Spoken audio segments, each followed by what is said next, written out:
जय हिंद दोस्तों। 80 शब्द प्रति मिनट डिक्टेशन स्टार्ट। आतंकवाद के मुद्दे पर संयुक्त राष्ट्र महासचिव की ताज़ा रिपोर्ट निश्चित ही चिंता बढ़ाने वाली है।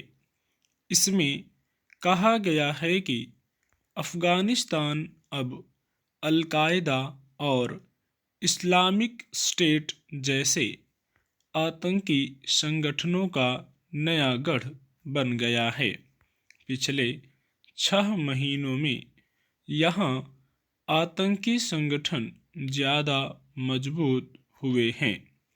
जाहिर है तालिबान सरकार का इन्हें पूरा समर्थन मिल रहा है।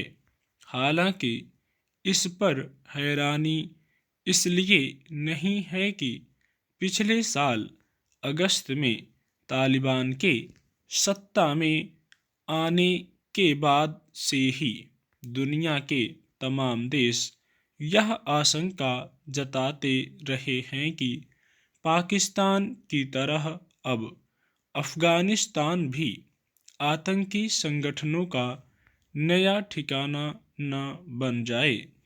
पर संयुक्त राष्ट्र महासचिव की रिपोर्ट से आशंका सही साबित हो गई है।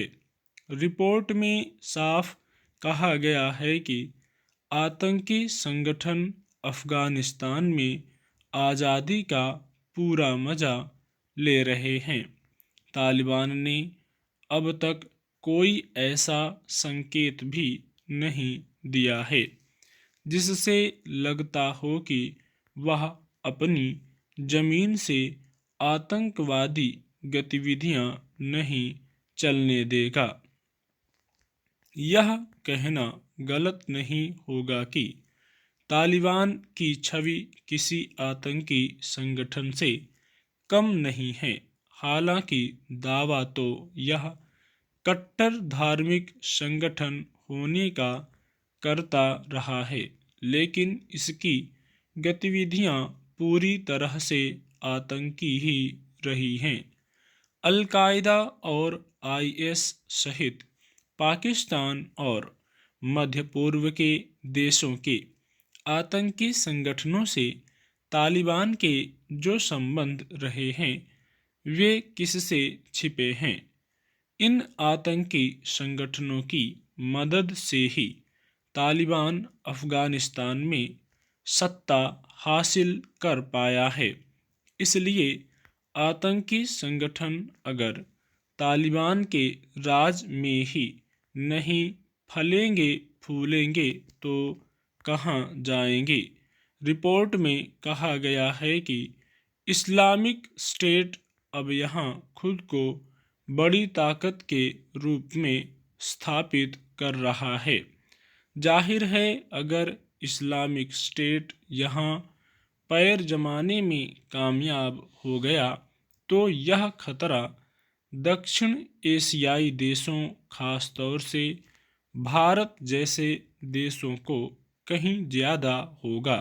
भारत तो पहले से ही यह आशंका व्यक्त करता रहा है कि पाकिस्तान के इशारे पर तालिबान आतंकी संगठनों और भाड़े के विदेशी लड़ाकों को कश्मीर में भेज अशांति फैला सकता है। इसके अलावा श्रीलंका जैसे देश भी आईएस के खतरे को लेकर परेशान तो हैं ही। कुछ एक देशों को छोड़ दें तो अभी भी ज़्यादातर देशों ने तालिबान सरकार को मान्यता नहीं दी है। सभी देश पहले तालिबान सरकार से इस बात की गारंटी चाहते हैं कि वह किसी भी रूप में आतंकी गतिविधियों में शामिल नहीं होगा और न ही आतंकी संगठनों को अपनी ज़मीन का इस्तेमाल करने देगा। पर तालिबान ने अपनी तरफ से ऐसा कोई वचन नहीं दिया है। वह जानता है कि अगर उसने ऐसा करने की सोची भी तो आतंकी संगठन उसके खिलाफ ही जंग छेड़ देंगे। स्टॉप।